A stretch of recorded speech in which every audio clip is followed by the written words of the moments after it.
देश दुनिया की सारी बड़ी खबरें से आगे सामने मौजूद दोस्तों चलेंगे। सबसे पहले सबसे बड़ी आगे हो जाएंगे जहां पर देश भर के अंदर कांग्रेस जनता पार्टी को लेकर चल रही चर्चाओं के बीच में दोस्तों पश्चिम बंगाल के विधानसभा चुनाव को लेकर एक और सीट को लेकर फूटा है नए तरीके का बम। बताएंगे कैसे। 4 तारीख को नतीजे आने वाले थे, लेकिन 4 को रोका गया नतीजा। फिर 5 तारीख को अचानक से मुस्लिम समाज से जुड़े हुए बूथों पर की गई गिनती और अचानक बीजेपी का नेता जो 4 तारीख को 316 वोटों से पिछड़ रहा था दोस्तों, अगले ही दिन पूरी तरीके से स्थिति बदल जाती है। बताएंगे डिटेल में क्या है पूरी अपडेट दोस्तों, जहां पर खोजी पत्रकार ने पश्चिम बंगाल के चुनाव को लेकर फोड़ा है एक और बड़ा बम दोस्तों। बताएंगे डिटेल में क्या है पूरी अपडेट, इसी के साथ में चलेंगे एक और बड़ी खबर की तरफ दोस्तों, जहां पर देश भर के अंदर नीट परीक्षा को लेकर चल रहे आंदोलन, लेकिन एनटीए के चीफ के द्वारा दिए गए बयान उसके बाद राहुल गांधी ने पेपर लीक के मामले को लेकर फिर से नरेंद्र मोदी को अपने निशाने पर लिया है दोस्तों। इटली में रील्स और भारत में बच्चों के ऊपर लाठियां बरसाए जाने को लेकर भी राहुल गांधी का गुस्सा चढ़ा है दोस्तों। और बताएंगे कहां पर बीजेपी ने आरक्षण को कम करके अपनी मानसिकता को सबके सामने जगजाहिर कर दिया है दोस्तों। और एक एक करके चलेंगे आज की सारी बड़ी खबरों की तरह। लेकिन उससे पहले अगर आप भी मानते हैं कि पश्चिम बंगाल के विधानसभा चुनाव में एक नहीं बल्कि कई स्तर पर अनियमितताएं हुई है, तो इस वीडियो को लाइक करके लाल बटन दबाकर चैनल को सब्सक्राइब करके बेल आइकन दबाकर कमेंट बॉक्स में अपनी राय जरूर लिखकर बताएगा दोस्तों। ज्यादा से ज्यादा वीडियो को शेयर कीजिएगा। चलते हैं सबसे पहले सबसे बड़ी ब्रेकिंग न्यूज अपडेट की तरफ दोस्तों, जहां पर पश्चिम बंगाल के विधानसभा चुनाव के नतीजे सामने आने के बाद तो दोस्तों बंगाल चुनाव को लेकर लगातार एनालिसिस किया जा रहा है, यानी एक एक रिपोर्ट को देखा जा रहा है कि बंगाल के चुनाव में जो नतीजे सामने आए हैं ये नतीजे किस तरीके से आए हैं दोस्तों। ऐसे में पश्चिम बंगाल के राजा हाट न्यू टाउन निर्वाचन क्षेत्र में तृणमूल कांग्रेस के नेतृत्व में चल रही करीबी मुकाबले के अंदर भारतीय जनता पार्टी को भारी बहुमत मिल जाता है दोस्तों। आपको बता दें कि चुनाव आयोग ने जो आधिकारिक बूथवार आंकड़ा जारी किया है, यानी हर बूथ को लेकर आंकड़ा जारी किया है कि कौन सी पार्टी को कितने वोट मिले हैं दोस्तों। तो इस पर राज्य के अंदर नई विधानसभा के लिए 2 चरणों के अंदर जो वोट डाले गए, एक 23 अप्रैल को और एक 29 अप्रैल को दोस्तों। जब 5 मई को परिणाम घोषित किए गए तो पता चला कि भाजपा ने पश्चिम बंगाल में अपनी पहली जीत हासिल की और 294 सदस्यीय सदन में 207 सीटों पर जीत हासिल की दोस्तों। राजारहाट न्यू टाउन के जो नतीजे सामने आए दोस्तों वो बेहद चौंकाने वाले थे। राजारहाट न्यू टाउन को लेकर एक रिपोर्ट छापी गई है दोस्तों। scroll.in ने एक रिपोर्ट छापी है और उन्होंने जमीनी रिपोर्ट के आधार पर 4 मई को तृणमूल कांग्रेस को 316 वोटों से जीत मिल रहा था, यह दावा करते हुए कहा कि 4 तारीख को अच्छे खासे 316 वोटों से आगे चल रहा था तृणमूल कांग्रेस, लेकिन अगले दिन मतगणना के एक अतिरिक्त दौर के बाद भारतीय जनता पार्टी ने सीट जीत लिया। scroll.in ने कहा कि उन्होंने सरकार से या फिर यूं कहिए कि चुनाव आयोग से पूछा कि आखिर ये अतिरिक्त दौर की गिनती क्यों करवाई गई। इस पर जवाब सामने आता है कि चुनाव आयोग कोई जवाब देने के लिए तैयार नहीं है दोस्तों। दोनों पार्टियों के उम्मीदवार ने मतगणना प्रक्रिया को लेकर हेरफेर के आरोप लगाए। इस पूरे मतगणना को लेकर दोस्तों असली बम तो तब फूटता है जब 4 और 5 मई को जब वोटों की गिनती होती है तो उसके बाद बूथ संख्या 164 की गिनती निर्धारित चरण में नहीं की जाती, यानी 4 तारीख को नहीं की जाती दोस्तों, बल्कि मतगणना प्रक्रिया के अंत में अलग से एक राउंड में जाकर गिनती की जाती है। मुस्लिम पारा का इलाका है जहां पर बूथ संख्या 165 में भारतीय जनता पार्टी को कुछ दर्जन ही वोट मिलते हैं, लेकिन 164 नंबर बूथ पर बीजेपी को इतना बहुमत मिलता है दोस्तों कि भारतीय जनता पार्टी इस सीट पर 315 वोटों से पिछड़ रही थी। उस वोट को पाटते हुए बीजेपी यहां पर जीत हासिल कर लेती है और पूरे पश्चिम बंगाल के विधानसभा चुनाव के नतीजे आप देखेंगे तो जबरदस्त तरीके का सांप्रदायिक ध्रुवीकरण देखने को मिल रहा था दोस्तों। लेकिन यहाँ पर जो बूथ संख्या 164 और बूथ संख्या 165 था, जो मुस्लिम बाहुल्य क्षेत्र है दोस्तों, यहाँ पर ज्यादातर वोट भारतीय जनता पार्टी को मिले। इस बात को लेकर सब पूरी तरीके से चौंक गए और ऐसे में बूथ की गिनती नहीं की गई। चुनाव आयोग के पास परिणाम दिवस पर वोटों की गिनती के लिए दिशा निर्देश है। अधिकांश गिनती कम से कम 7 मेजों वाले मतगणना कक्षों के अंदर की जाती है। पहले चरण में प्रत्येक मेज पर मौजूद मतगणना अधिकारी एक बूथ से प्राप्त वोट की गिनती करते हैं और जिस बूथ संख्या 164 पर भारतीय जनता पार्टी और 165 पर भारतीय जनता पार्टी को सपोर्ट मिला दोस्तों, उसमें 164 नंबर बूथ पर 88% मुस्लिम आबादी है, जबकि बूथ संख्या 165 पर 91% मुस्लिम आबादी है दोस्तों। और वोट शेयर की बात करें तो बूथ संख्या 164 जहां पर 88% मुस्लिम आबादी है, वहां पर 97% वोट भारतीय जनता पार्टी को मिला है, जबकि बूथ संख्या 165 पर 47% लेफ्ट पार्टी को, वाम मोर्चा को और 45% तृणमूल कांग्रेस को, 5% बीजेपी को मिला है दोस्तों। तो बूथ संख्या 165 पर तो सब कुछ सही है, लेकिन 164 पर जहां 88% मुस्लिम आबादी है, वहां पर इस बूथ के 97% वोट भारतीय जनता पार्टी को मिले हैं दोस्तों। अगले दिन गिना गया और पूरी तरीके से स्थिति बदल गई। अब इस पूरे मामले को लेकर हुए खुलासे के बाद अब ये एक ऐसा बड़ा मामला सामने आया है दोस्तों जिसे सुप्रीम कोर्ट के अंदर भी ले जाया जा सकता है। इसे पूरे पश्चिम बंगाल के चुनाव के नतीजे बदलते हुए नजर आएंगे। अगर आप भी मानते हैं कि धीरे धीरे करके और भी बंगाल को लेकर एक से बढ़कर एक कारनामे सामने आने वाले हैं तो अपनी राय जरूर लिखकर बताएगा दोस्तों। ज्यादा से ज्यादा वीडियो को शेयर कीजिएगा। चलते हैं एक और बिग न्यूज अपडेट की तरफ दोस्तों, जहां पर नीट की परीक्षा रद्द कर दी गई। दोस्तों पेपर लीक होने के बाद पेपर को रद्द कर दिया गया और दोबारा से पेपर कराने का ऐलान कर दिया गया। लेकिन इसके बावजूद जो एनटीए के चीफ है वो संसद के सदस्यीय समिति में जाकर यानी संसदीय समिति में जाकर इस बात को मानने को तैयार नहीं है कि नीट का पेपर लीक हुआ है। दोस्तों आपको बता दें कि एनटीए के चीफ ने संसदीय समिति की बैठक में कहा कि नीट का पेपर लीक नहीं हुआ है। सूत्रों की माने तो एनटीए के चीफ और डीजी ने संसदीय कमेटी के सामने जाकर नीट परीक्षा को लीक नहीं माना है और सीबीआई जांच पूरी होने तक पेपर लीक नहीं मानेंगे। यानी एनटीए का जो चीफ है दोस्तों वो इस बात को मानने को तैयार नहीं है कि पेपर लीक हो गया और दुनिया भर में सबको पता चल गया पेपर लीक हो चुका है। राजस्थान के अंदर सबके फोन पर पहुंच गया दोस्तों, लेकिन एनटीए के चीफ को इसकी जानकारी नहीं है और वो दावा करते हैं कि सीबीआई जब बताएगा तब माना जाएगा कि पेपर लीक हुआ है। सवाल यह है कि अगर एनटीए मानता है कि पेपर लीक नहीं हुआ तो फिर देश के अंदर दोबारा से नीट के पेपर क्यों करवाए जा रहे हैं। कुल मिलाकर दोस्तों एनटीए के चीफ अपनी जिम्मेदारी अभी लेने को तैयार नहीं है और कहीं ना कहीं छात्रों के आंदोलन और राहुल गांधी कांग्रेस पार्टी विपक्ष के नेताओं द्वारा उठाए जा रहे आवाज को कहीं ना कहीं पूरी तरीके से गलत साबित करने के लिए दावा कर रहे हैं कि एनटीए इस बात को मान नहीं रहा कि पेपर लीक हुआ है। दोस्तों दो शब्द जरूर लिखकर बताएगा एनटीए के चीफ के बारे में जो ऐसा बयान देकर कहीं ना कहीं छात्रों के भविष्य के साथ में खिलवाड़ कर रहे हैं दोस्तों और बिल्कुल भी अपनी जिम्मेदारी लेने को तैयार नहीं है। इसी के साथ में पेपर लीक के मामले को लेकर राहुल गांधी ने प्रधानमंत्री मोदी पर निशाना साधा। दोस्तों राहुल गांधी कहते हैं कि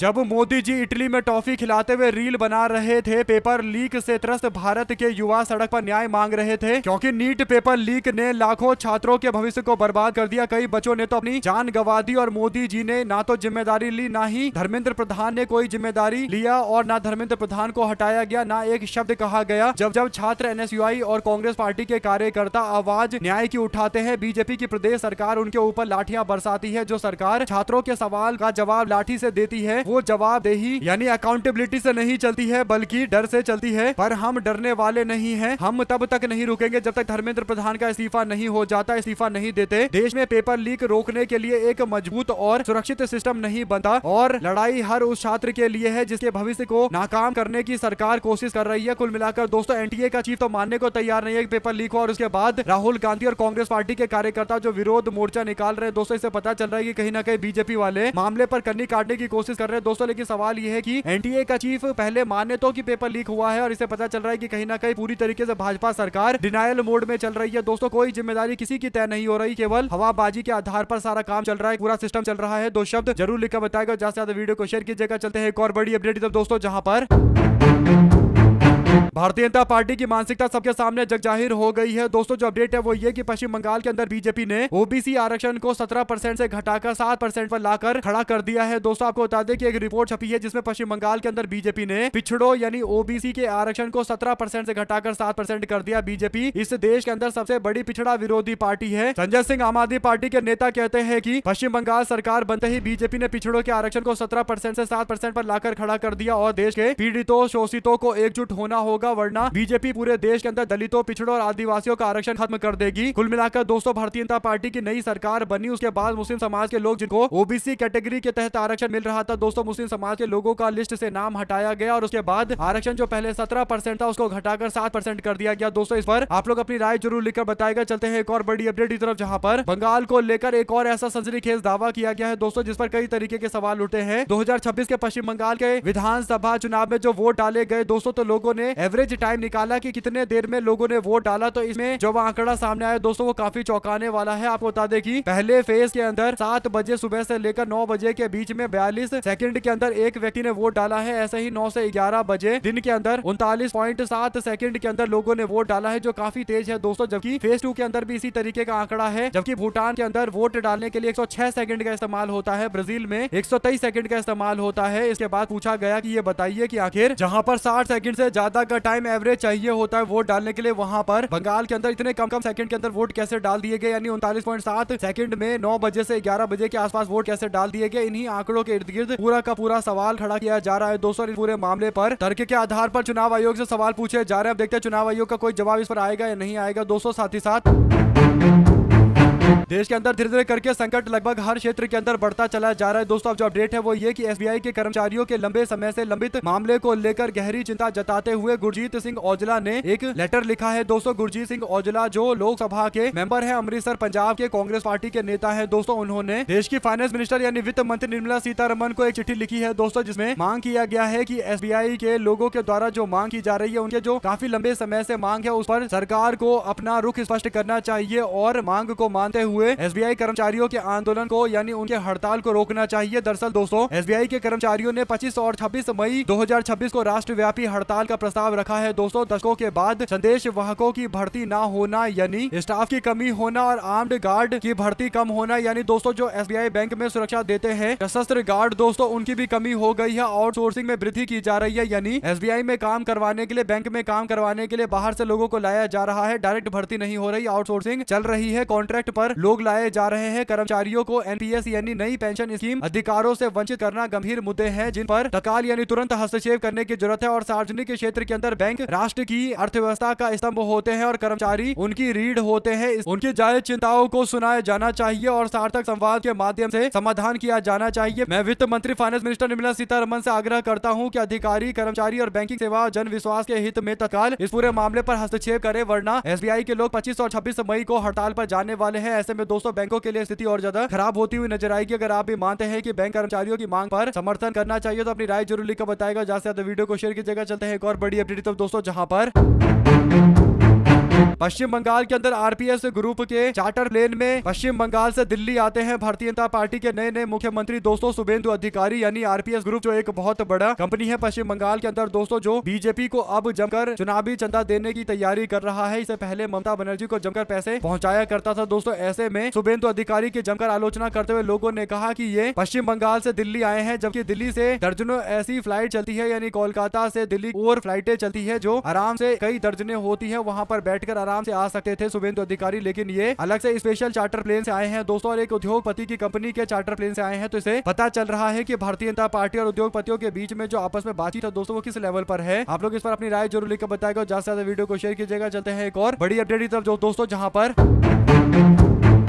पिछले कई दिनों से कॉकरोच जनता पार्टी ने जमकर सुर्खियां बटोरी है दोस्तों। इस पर अब शशि थरूर के द्वारा भी प्रतिक्रिया सामने आई है। लगभग सारी पार्टी के लोग खुलकर कॉकरोच जनता पार्टी का समर्थन कर रहे हैं दोस्तों। शशि थरूर ने कहा कि कॉकरोच जनता पार्टी के बढ़ते चलन से मैं बेहद उत्सुक हूं और केवल 5 दिनों के अंदर 15 मिलियन लोगों का समर्थन जुटा लेना यानी 1 करोड़ 50 लाख लोगों का समर्थन जुटा लेने पर शशि थरूर ने तारीफ की दोस्तों। और इंस्टाग्राम में महज 5 दिनों में ये कारनामा करके दिखाया गया। शशि थरूर कहते हैं कि मैं युवाओं की हताशा को समझता हूँ और जानता हूँ कि वे ऐसा क्यों कर रहे हैं। यही कारण है कि एक्स पर इनका खाता बंद कर दिया गया है। विनाशकारी और बेहद नासमझी भरा कदम बीजेपी की सरकार ने उठाया है और युवाओं को अपनी भावनाओं को व्यक्त करने के लिए एक मंच मिलना चाहिए, इसलिए सीजेपी का गठन किया गया। सीजेपी कॉकरोच जनता पार्टी बनाई गई, लेकिन इसका भी खाता सोशल मीडिया एक्ट पर बंद कर दिया गया और लोकतंत्र में असहमति, हास्य, व्यंग्य और इस तरीके की चीजें होती रहनी चाहिए। यहाँ तक कि हताशा को व्यक्त करने के मंचों की आवश्यकता होती है, यानी व्यंग्य, असहमतियां और हास्य, ये सारी चीज हमारे लोकतंत्र का हिस्सा है। इस पर कोई रोक नहीं लगा सकता और मैं इस आंदोलन के भविष्य को लेकर अनिश्चित हूं, लेकिन मुझे आशा है कि इसके पीछे युवा इस ऊर्जा से जिस ऊर्जा से काम कर रहे हैं वो मुख्य धारा की राजनीति में आने वाले दिनों के अंदर एक रास्ता जरूर खोलेगा और शायद अपने वोट के माध्यम से बदलाव की आवाज को बनकर इससे व्यक्त करेंगे और ऐसा करेंगे वे अनसुने किए जाने पर परे हो जाएंगे। विपक्ष को इस अवसर का लाभ उठाना चाहिए। कुल मिलाकर दोस्तों शशि थरूर की ये बात एकदम सही दिखाई दे रही है। अगर आप भी मानते हैं कि विपक्ष को डंके की चोट पर कॉकरोच मूवमेंट का समर्थन करना चाहिए तो अपनी राय जरूर लेकर बताएगा दोस्तों। ज्यादा से ज्यादा वीडियो को शेयर कीजिएगा। चलते हैं एक और बिग न्यूज अपडेट की तरफ, जहां पर दोस्तों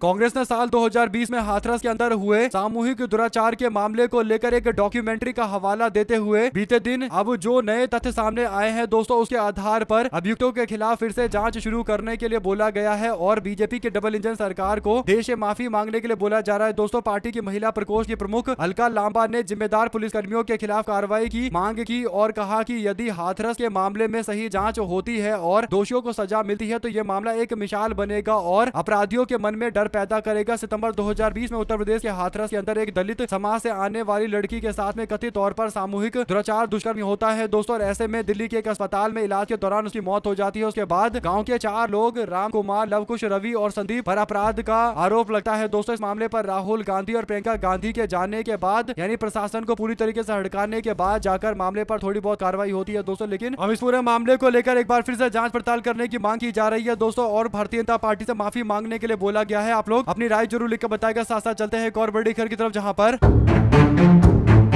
तमिलनाडु के अंदर 59 साल के बाद कांग्रेस पार्टी के 2 मंत्री बन गए दोस्तों, जिन्होंने शपथ ले लिया है। राजेश कुमार और पी विश्वनाथन ने शपथ ले लिया है। बड़ी बात यह है कि ये दोनों के दोनों थालापति विजय की सरकार में कोई छोटा मोटा मंत्रालय नहीं बल्कि बड़ा मंत्रालय संभाल रहे हैं दोस्तों। यानी ऐसा नहीं है कि कांग्रेस पार्टी को साइडलाइन करके केवल 2 लोगों को मंत्री बना दिया गया हो, कोई छोटा मोटा मंत्रालय देकर शांत करा दिया गया हो। कांग्रेस पार्टी के 2 नेता जिसमें राजेश कुमार जो मंत्री के तौर पर शपथ लेते हैं दोस्तों, उनको टूरिज्म डिपार्टमेंट यानी पर्यटन मंत्रालय दिया जाता है, जबकि दूसरे कांग्रेस पार्टी के नेता पी विश्वनाथन को हायर एजुकेशन यानी उच्च शिक्षा का जिम्मा दिया जाता है। यानी दोनों को हाई प्रोफाइल मिनिस्ट्री दिया गया है दोस्तों। इससे पहले डीएमके के साथ कांग्रेस पार्टी थी तो बड़े बड़े मंत्रालय देना तो दूर की बात, कांग्रेस पार्टी को कायदे से मंत्री भी नहीं बनाया जाता था दोस्तों। कांग्रेस पार्टी को केवल समर्थन के लिए रखा जाता था, जिससे एक बात स्पष्ट थी कि ये केवल कांग्रेस पार्टी का इस्तेमाल किया करते थे दोस्तों। 59 साल के बाद कांग्रेस पार्टी अपना मंत्री राज्य के अंदर बना रही है, और वो भी हायर एजुकेशन का मंत्री और टूरिज्म का मंत्री। तो इससे पता चल रहा है कि पार्टी के कार्यकर्ताओं के लिए उत्साह की बात है दोस्तों की कांग्रेस पार्टी का एक और राज्य के अंदर मंत्री है, बल्कि बड़ा मंत्री है दोस्तों। टूरिज्म में एक अच्छा खासा मिनिस्ट्री माना जाता है। इसी के साथ में देश के अंदर पानी की पहले से ही किल्लत है दोस्तों। इसके बावजूद भारतीय जनता पार्टी की सरकार एथेनॉल हर जगह पर केवल एथेनॉल का ढोल पीट रही है दोस्तों। और एक बार फिर से एथेनॉल को अब 30% कर दिया गया है। यानी पहले इंजनों में 10% एथेनॉल डाला जाता था, यानी गन्ने के जूस का हिस्सा डाला जाता था। अब वो बढ़ाकर 15% किया गया। अब इसे बढ़ाकर और ज्यादा बढ़ाकर 30% कर दिया गया है दोस्तों। यानी पेट्रोल के अंदर 30% एथेनॉल यानी गन्ने का जूस मिला दिया जाएगा। इसे इंजन ज्यादा खराब हो जाते हैं। जो अपडेट है कि इस मामले को लेकर लोगों ने आक्रोश व्यक्त करते हुए कहा कि भाजपा को इस तरीके का फैसला नहीं उठाना चाहिए। अब हर तरीके के मामले इस पर सामने आते रहते हैं दोस्तों। आप लोग अपनी राय जरूर लिखकर बताएगा। साथ साथ चलते हैं एक और बड़ी अपडेट तब, जहां पर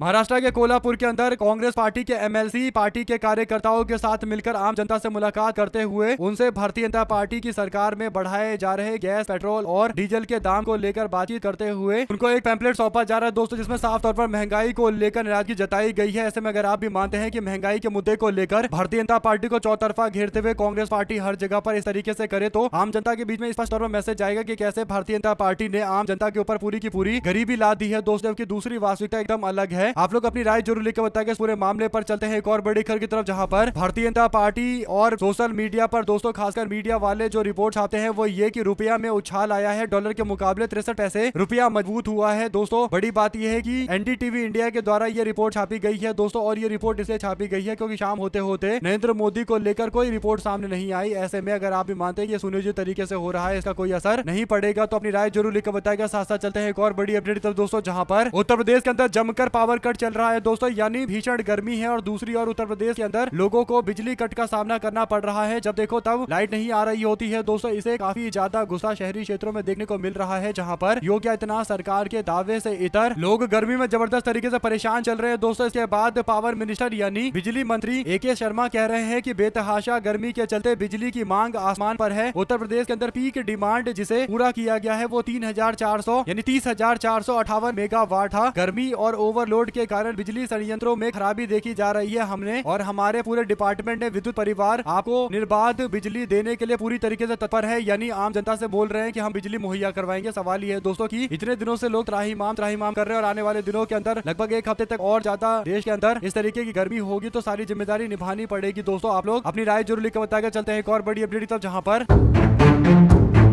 तृणमूल कांग्रेस के सांसद साकेत गोखले ने बड़ा दावा किया है दोस्तों। चौंकाने वाला खुलासा करते हुए उन्होंने मोदी ने हालिया चुनाव के दौरान विपक्षी पार्टियों पर निशाना साधते हुए टीवी पर संबोधन के दौरान चुनाव आयोग से कोई अनुमति नहीं ली थी। 18 अप्रैल को नरेंद्र मोदी अचानक से नारी शक्ति विषय पर बोलने के लिए राष्ट्र के नाम पर संबोधन देने के लिए आ जाते हैं दोस्तों। उन्होंने अपने भाषण में संसद के अंदर परिसीमन विधेयक को विफल करने के लिए विपक्षी पार्टी जिसमें कांग्रेस पार्टी, टीएमसी, आम आदमी पार्टी, समाजवादी पार्टी, डीएमके और अन्य पार्टियों पर निशाना साधा और उन पर हमला किया दोस्तों। उन्होंने एक चौंकाने वाला बयान बयान देते हुए कहा कि इन पार्टी ने महिलाओं के अधिकारों का भ्रूण हत्या किया है और टीवी संबोधन असम, तमिलनाडु, पश्चिम बंगाल और केरला के अंदर चुनाव के बीच में किया गया। दोस्तों अब एक आरटीआई में जवाब दिया गया है। चुनाव आयोग ने मुझे सूचित किया है कि मोदी ने भाषण के प्रसारण के लिए चुनाव आयोग की पूर्व अनुमति नहीं ली, जो आदर्श आचार संहिता का उल्लंघन है। इसके बावजूद चुनाव आयोग ने मोदी सरकार के खिलाफ कोई कार्रवाई नहीं की। यदि कारण है कि आज हमारे सामने सबसे महत्वपूर्ण लड़ाई भ्रष्ट चुनाव आयोग के खिलाफ और स्वतंत्र एवं निष्पक्ष चुनावों की रक्षा के लिए है। जब तक चुनाव आयोग स्वयं चुनावों में हेराफेरी करता है और मोदी शाह के लिए काम करता रहेगा, तब तक लोकतंत्र कहला पाना काफी मुश्किल है। कुल मिलाकर दोस्तों अब लगातार तृणमूल कांग्रेस के सांसद इस मामले को लेकर जोरदार तरीके से निशाना साध रहे हैं। दोस्तों उन्होंने चौंकाने वाला बयान देते हुए कहा कि इन पार्टियों में महिलाओं के अधिकारों का भ्रूण हत्या किया जाता है और भारतीय जनता पार्टी के खिलाफ कोई कार्रवाई नहीं की गई। बीजेपी के नेता अमित शाह मोदी का जो मन करता है वो आकर बोलकर चले जाते हैं। ऐसे में Narendra Modi live TV channel पर 8 बजे के आसपास आते हैं दोस्तों, प्राइम टाइम में इस तरीके की बातें करते हैं। जितनी तारीफ या उतनी कम है, तो अपनी राय जरूर लिखकर बताएगा। ज्यादा से ज्यादा वीडियो को शेयर कीजिएगा दोस्तों। इसी के साथ में चलते एक और बड़ी खबर की तरफ, जहां पर थालापति विजय के साथ में गठबंधन करना कांग्रेस पार्टी के लिए फायदेमंद साबित होता हुआ जा रहा है। दोस्तों जो अपडेट है वो ये कि थालापति विजय की party TVK party Congress party को 2 मंत्रालय के बाद अब राज्यसभा की सीट देने के लिए भी तैयार हो गई है। दोस्तों यानी कांग्रेस पार्टी को तमिलनाडु के अंदर जोर शोर से आगे बढ़ा रही है थालापति विजय की पार्टी। इससे पता चल रहा है कि थालापति विजय कहीं ना कहीं अंदर खाने भारतीय जनता पार्टी और के पूरे इकोसिस्टम के खिलाफ खड़े हैं दोस्तों। और राहुल गांधी कांग्रेस पार्टी को सपोर्ट कर रहे हैं और कांग्रेस पार्टी के एक राज्यसभा का और मेंबर तमिलनाडु से आने वाला है। आप लोग की जो भी राय है लिखकर जरूर बताएगा। ज्यादा वीडियो को शेयर कीजिएगा। जय हिंद, जय भारत।